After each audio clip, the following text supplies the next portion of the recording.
Hello there, Internet. It's time for another beer.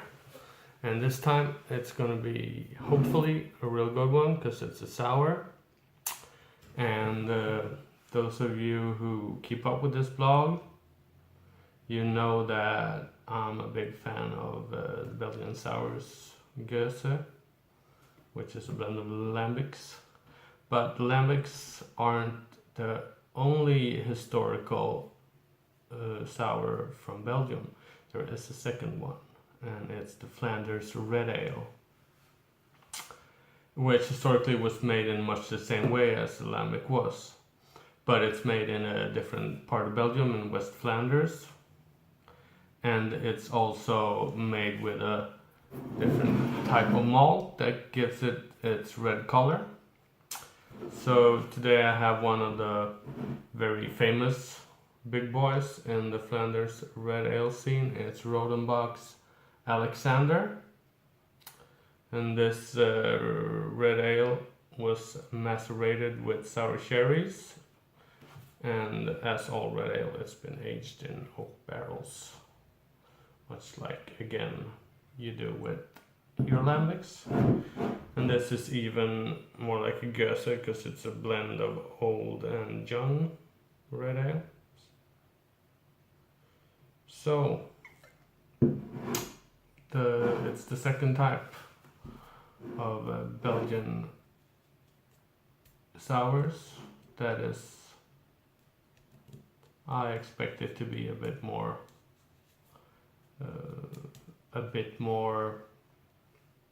malty probably, because lambics are usually very light. And also this is said to contain, or Flanders Red Ale is said to contain more of acetic acid than lambics. So it should have a more vinous character, and it's also called the most wine-like of the beers. So that's really interesting. You might have some grape notes. See how much pressure there is in this bottle.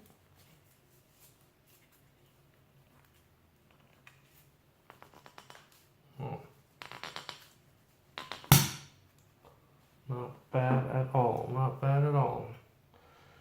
Okay.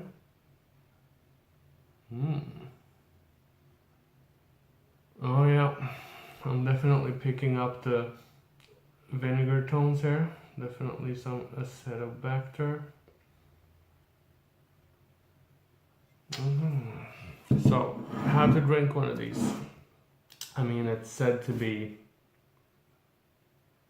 wine-like. Should I have a red wine glass? But my experience with wine glasses and beer is that it's not always a great combo. In some types, it's a terrible combo. So I do like Omnipollo. I'll use a regular latte glass.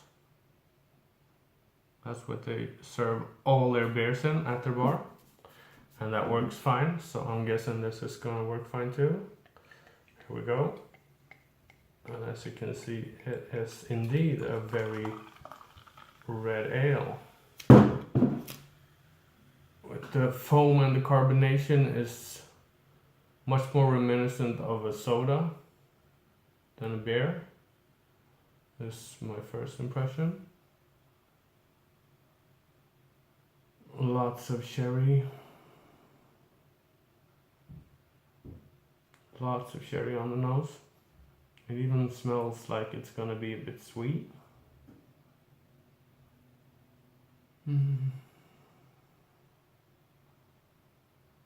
Yeah, lots of cherry. Bit of oak cask. Yeah, this smells like it's gonna be it doesn't have any funk. It smells like it's gonna be a bit of a kid's party. One big difference is that among makers of Flanders Red Ale, they don't practice spontaneous fermentation like the hardcore lambic people do. They just inoculate their beer like you do with all the other beers with yeast. Now Rodenbach's been in the game since the 1800s, so they claim that they have a lot of house culture left, and that's what they use in their beers. So it's still legit, even though it's not wild yeast. We shall see.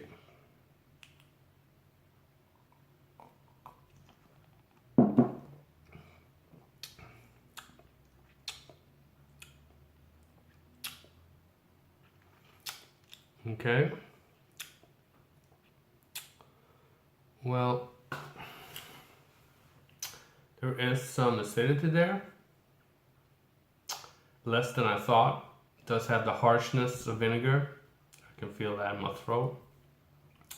There's some serious acetic acid going on in here. But it's also slightly sweet from the cherries, or if they added sugar to it, I can't be sure. But it is definitely not bone dry like in eau de Gose. It's sweet, which is balanced by the acidity. It's about 50-50, I'd say.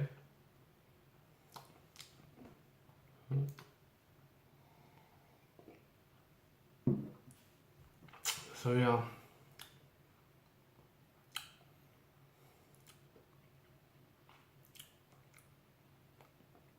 It's definitely not bad at all.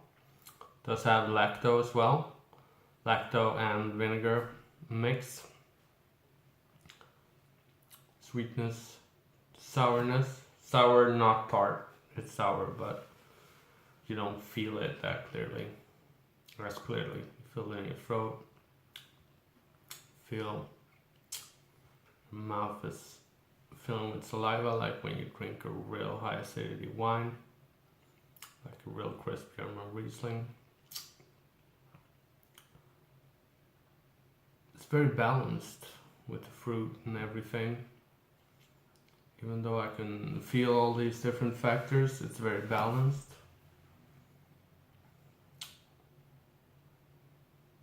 It's just a bit too sweet. For me to really like this, it's a bit too sweet.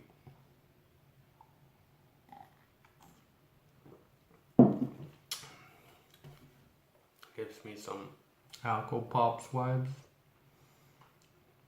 like soda, candy. I mean, the cherry flavor turns into some sort of raspberry, strawberry candy with all this sweetness, and no.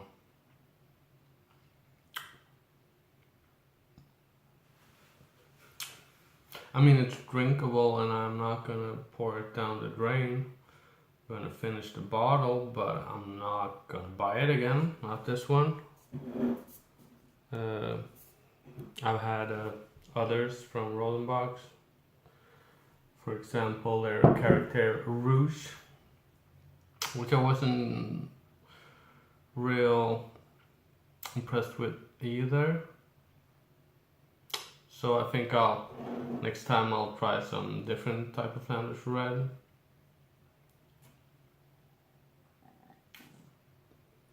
Than this one. Or Rodenbach, maybe. Or maybe it's like the Beatles and the Stones, that if you're a big fan of lambics, you don't like the Flanders Red ales as much, maybe that's it. But, you know, I mean, if you're someone who's looking to get into sours, you're a bit worried, I really think this is a good stepping stone. If you're new to the scene, I think most people can enjoy this. But if you're a hardened sour fiend like I am already, nah, it's a bit too wimpy. There you go, internet. Enjoy.